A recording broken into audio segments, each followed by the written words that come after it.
Kwa jina langu ninaitwa Lembrus Mchome, ni mwenyekiti wa Chadema wilaya ya Mwanga na mjumbe wa baraza kuu la Chadema taifa, ambaye ni mwanachama mwenye kadi hai, kadi namba CDME 11413.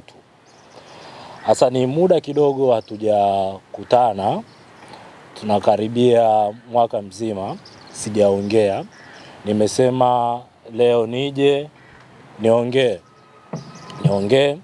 Mtakumbuka mwaka jana mapema nilikuwa nina jalada ambalo nilipeleka kwa msajili wa vyama vya siasa kuhusiana na chama changu cha Chadema, na tulianza sakata hilo tarehe 18 ya mwezi wa kwanza ya mwaka 2025, na jambo langu lilikuwa ni kuhoji akidi na uhalali wa baraza kuu la tarehe 22 ya mwezi wa kwanza mwaka 2025, ambapo mwenyekiti wetu wa chama Mheshimiwa Tundu Antipas Lissu aliweza akupeleka majina ya katibu mkuu, naibu katibu mkuu bara Zanzibar, pamoja na wajumbe 5 wa kuteuliwa kwa mujibu wa katiba, ambapo mwenyekiti anatakiwa ateue wajumbe 6, lakini yeye aliteua wajumbe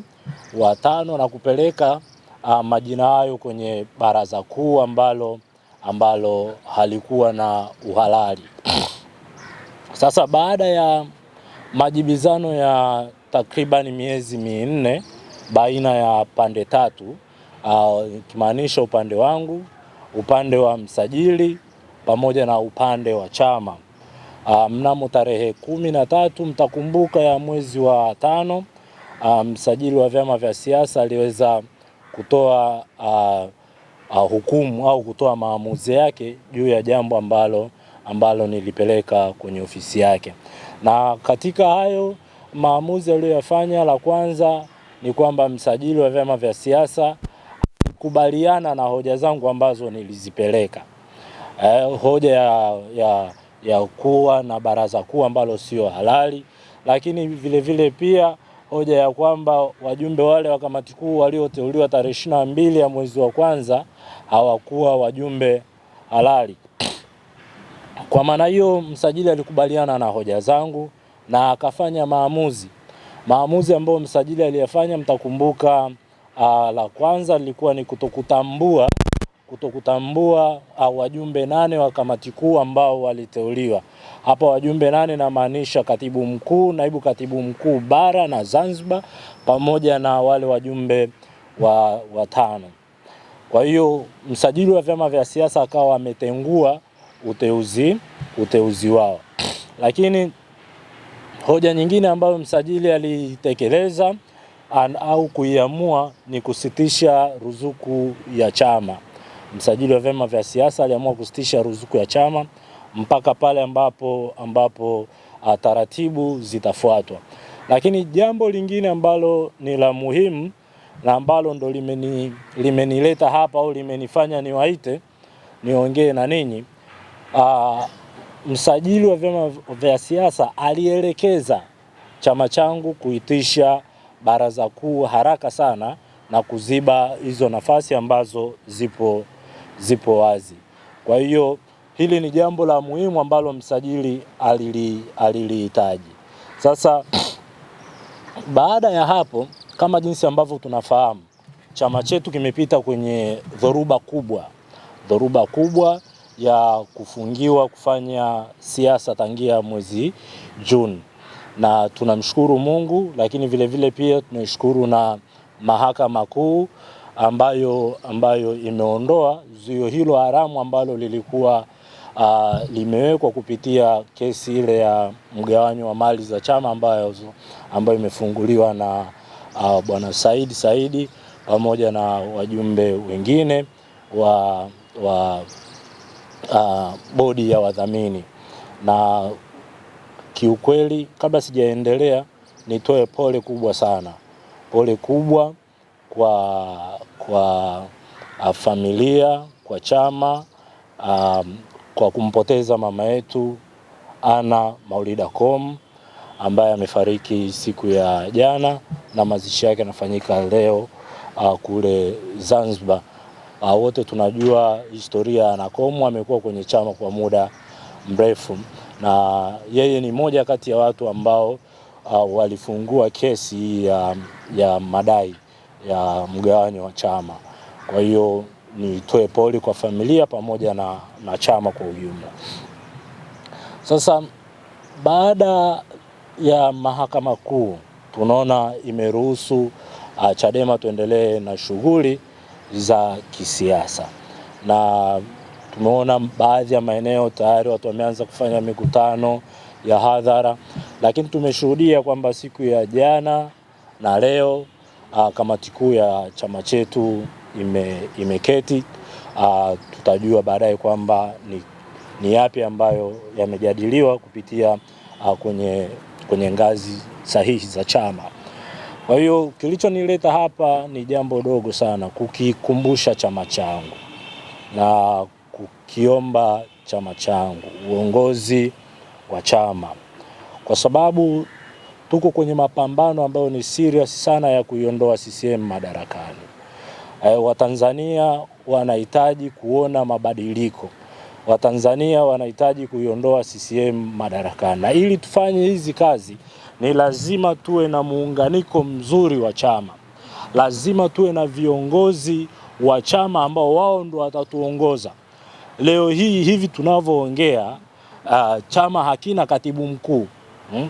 Sawa, anajiita katibu mkuu na wengine wanamuita katibu mkuu, lakini kwa mujibu wa msajili wa vyama vya siasa, Chadema kwa sasa haina katibu mkuu. Na kama hamuamini, waulizeni, nendeni mkawaulize orodha ya vyama vya siasa current iliyotolewa na msajili wa vyama vya siasa ambayo haina mwezi. Je, pale kwenye majina ya katibu mkuu wa Chadema ameandikwa nani? Kwa sababu kwenye orodha ya vyama ya msajili kwa mujibu wa taarifa mimi nilizonazo za ndani kabisa, zinasema kwenye ile orodha, kwenye upande wa Chadema katibu mkuu, sijui naibu katibu mkuu, imeandikwa nil, yani hakuna. Kwa maana hiyo sasa hivi vikao vyote, maamuzi yote, na nimewaona jana na leo wameshiriki kwenye vikao vya kamati kuu. Nimemuona anayejiita mjumbe wa kamati kuu, God bless Lema, ametoka Canada, amekuja kushiriki vikao vya kamati kuu, na huyu ni mjumbe ambaye sio halali, ni mjumbe ambaye hatambuliki. Sasa tunakwenda kutoa maamuzi gani? Tunakwenda kuongozaje chama ili hali chama hakina watendaji? Kwa sababu kwa mujibu wa katiba ya chama chetu, katibu mkuu ndiye mtendaji mkuu wa chama. Leo tunasema tunaenda kuanza operation, sijui tukutane ground. Tunaendaje kukutana ground kwa chama ambacho hakina viongozi? Tunaendaje kukutana ground wakati hatuna katibu mkuu ambaye ndo mtendaji mkuu wa chama? Kwa ni muhimu tufanye kikao cha baraza kuu, ambacho hichi kikao cha baraza kuu mwenyekiti ataleta majina.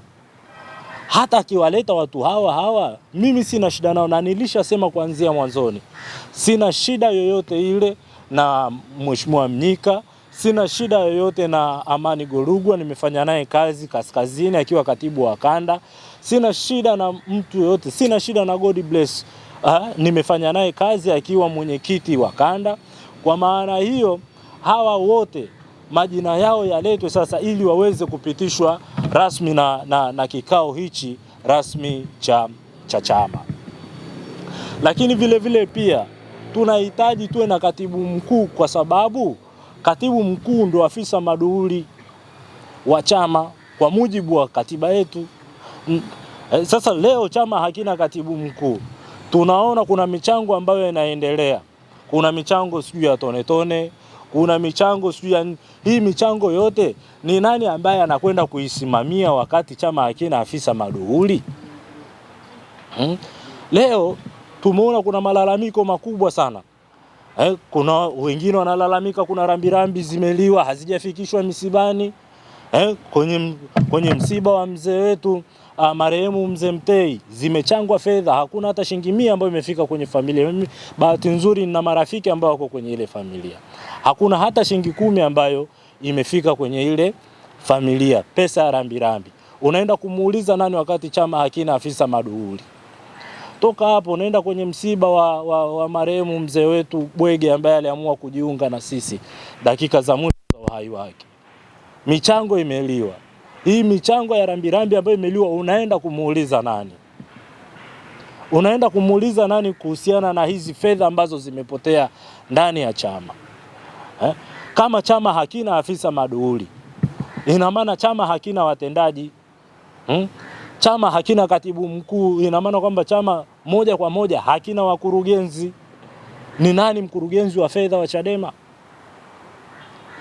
Ndio maana nahitaji sana baraza kuu la chama liweze kuitishwa, tuweze kupata viongozi ambao wataenda kusimamia haya maswala, na hivi ambavyo tunaenda ground kwa ajili ya kupambana, kwa ajili ya kuweza kuhakikisha kwamba tunaiondoa CCM madarakani.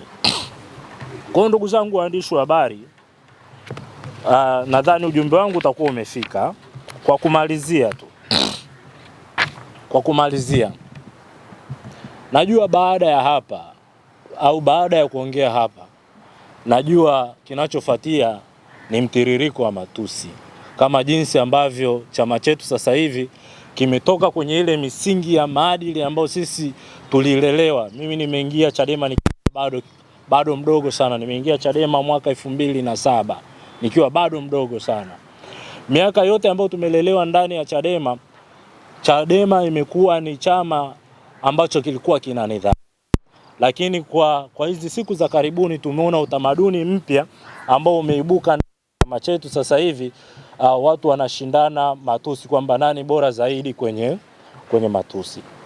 Mimi nadhani haya matusi hayawezi kutujenga.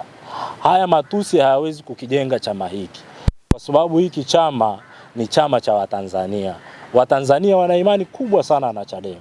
Lakini wengi wanaumia mioyo yao wakiona namna ambavyo chama hiki kimebadilika. Sasa hivi ni mwendo wa matusi, sio mtoto, sio mama, sio kijana, sio mzee. Ni mwendo wa matusi. Sasa nimeona juzi makamu mwenyekiti Bwana Heche, nisipolisema hili roho yangu haitakuwa na amani. Nimeona juzi Heche analia, anasema makamu wetu analia, anasema tufanye siasa za hoja na sio siasa za matusi.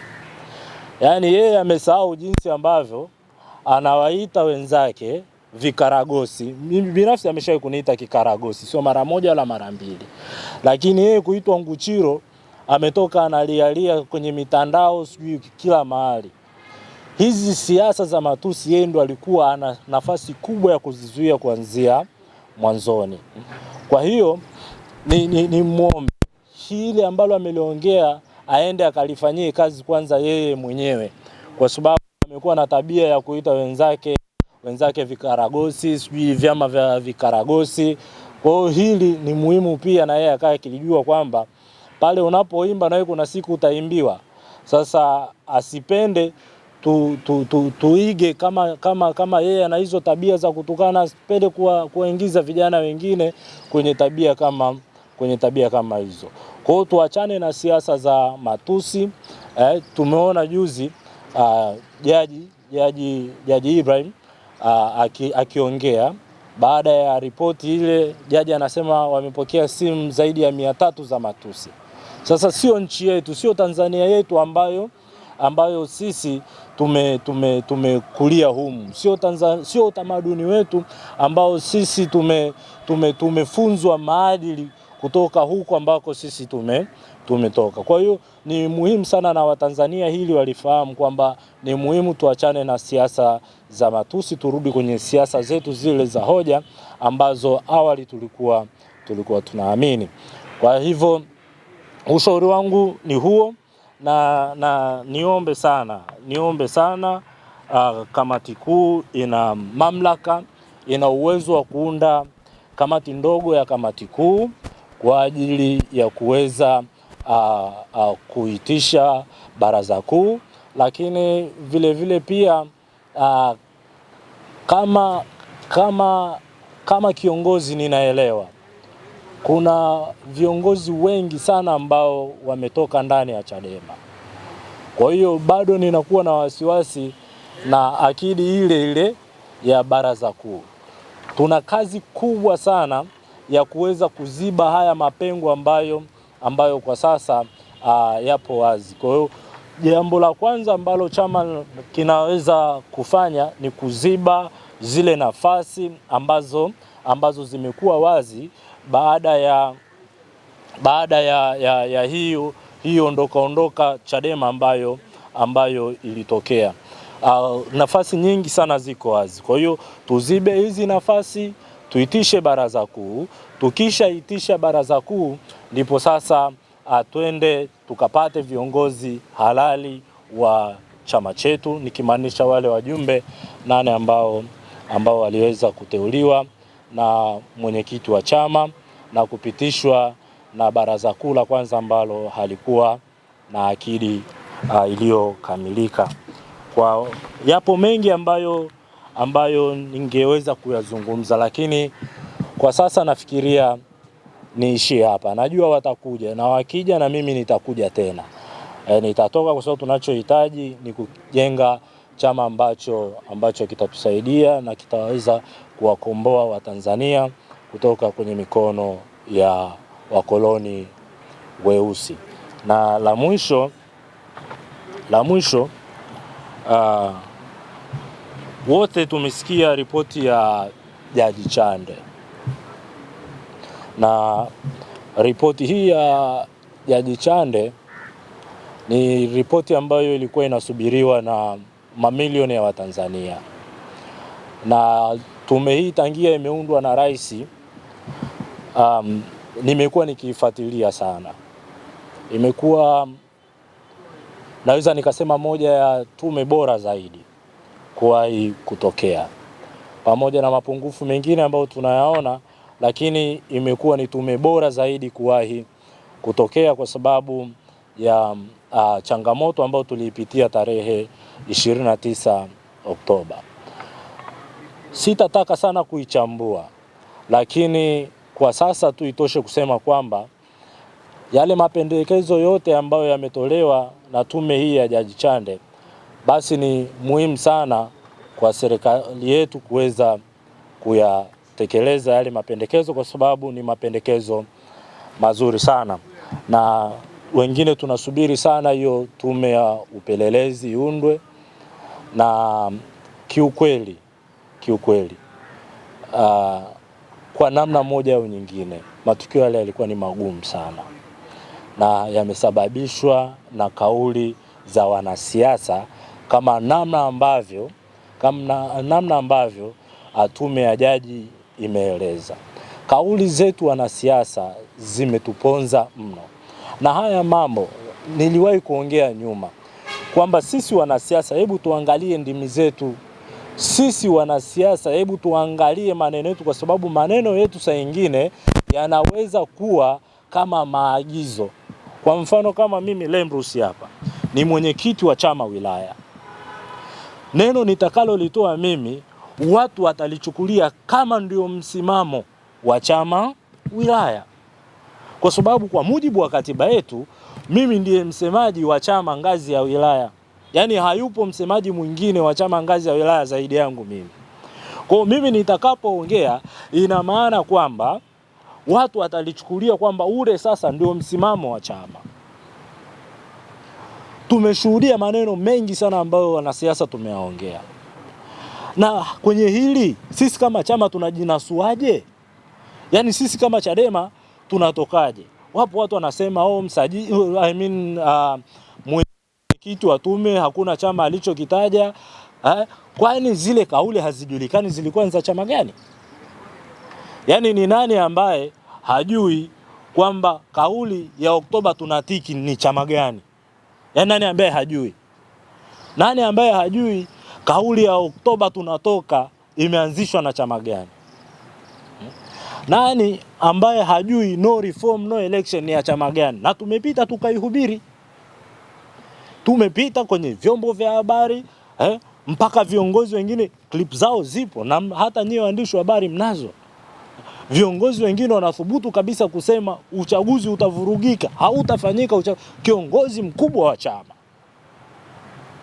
Kiongozi mkubwa wa chama kwenye vyombo kadhaa vya habari amepita akasema sisi tuko bold, tutahakikisha uchaguzi haufanyiki. Leo tunauliza kwamba tunajiuliza kwamba ni chama gani? Leo ni nani ambaye hajui kwamba mmoja ya watu ambao wamechochea fujo ni watu waliokatwa kwenye mchakato wa uchaguzi? Nani ambaye hajui kwamba ni wa chama gani? Yaani nani ambaye, kwa sababu Chadema hatujashiriki uchaguzi, huwezi ukasema kwamba kuna wagombea ambao waliondolewa. Sawa. Kwa hao wagombea ndo wameenda kuungana na wananchi. Sawa. Ukiangalia vyama vingine ambao vilikuwa vinashiriki ni vyama ambavyo vyenyewe vilikuwa vinatafuta wagombea. Ukienda Chauma walikuwa wanatafuta wagombea usiku na mchana. Sasa wangewakataje? Kwa kwenye ule walisia ni kwamba wagombea waliokatwa iko wazi kwamba ni wa CCM. Na sisi hizi kauli zetu nyingine ni kweli ni za kwetu. Kwa kila mtu aadhibiwe kwa kosa alilolifanya, ili haya mambo yasiweze kufanyaje, yasiweze kujirudia tena, ili likae fundisho, tukarudishe ule umoja wetu, tukarudishe ile amani yetu ambayo tulikuwa nayo mwanzoni. Na mwisho kabisa nikishauri sana chama changu mwanzoni tulikuwa tunaitwa chama cha watu wanaopenda fujo. Tukajitahidi kusafisha hiyo kauli. Watanzania wakatuunga mkono mamilioni kwa mamilioni. Ni muhimu sana sisi ndo tukawa wahubiri wakuu wa amani. Sisi ndo tukawe wahubiri wakubwa wa amani ya taifa letu. Hii amani tulionayo leo ikipotea kuja kuipata, itakuwa sisi hatupo duniani, watakuja kuipata si ajabu vizazi vetu vya mbali sana. Huu umoja tulionao tusikubali kuupoteza. Pamoja na tofauti zetu zote za kisiasa, pamoja na misuguano yetu yote ya kisiasa, lakini tuhakikishe hii amani tunailinda kwa gharama yoyote ile. Kwa hiyo pale tume itakapoundwa ya maridhiano, nikishauri sana chama chao kuweza kushiriki, kwa sababu tunao kila haja ya kuridhiana. Kwa sababu jambo la tarehe 29 hakuna ambaye hajaumia. Kila mtu kaumia. Sisi kama chama tumeumia, tumepoteza wapendwa wetu, tumepoteza marafiki zetu. Lakini na serikali nayo pia imeumia. Kwani hao walioko kwenye serikali huko hakuna ambao ndugu zao wamekufa? Hawa ambao wako serikalini leo hakuna miundombinu yao ambayo imeharibiwa? Sasa kama tutaendelea kuhubiri chuki, tutaendelea kuhubiri uadui, litakuwa ni jambo ambalo halitujengi na hatutaweza kusonga mbele, kwa sababu kila siku sisi itakuwa ni leo tunajenga miundombinu hii, kesho tunabomoa. Tulishafikia sehemu nzuri kabisa huku kwenda Dar es Salaam, naambiwa tumeona kwenye vyombo vya habari SGR jinsi ambavyo imeharibiwa. Zile ni kodi zetu sisi wananchi. Huyo aliyeshiriki kuharibu na ambaye hajashiriki kuharibu, wote tumekuwa kama chachu au ndio sosi ya ile miundombinu kujengwa. Leo tumeona kuna majengo sijui yamechomwa, sijui kuna vituo vya polisi, vile vyote vinajengwa kwa kodi zetu. Vile vyote vinajengwa kwa fedha zetu ambazo tunalipa. Sasa kama leo tutalipa kodi, kesho tugeuke twende tukabomoe, yaani tutakuwa tunapiga hatua moja, hatua tatu mbele, tunapiga hatua mbili nyuma. Kwa hiyo hatuna haja yoyote ya kuendelea na hili varangati cha muhimu na kikubwa zaidi ni kwamba tuilinde amani ya nchi yetu, lakini vile vile pia ni muhimu sana twende kwenye maridhiano pale muda wa maridhiano utakapofika. Nawashukuruni sana kwa kunisikiliza.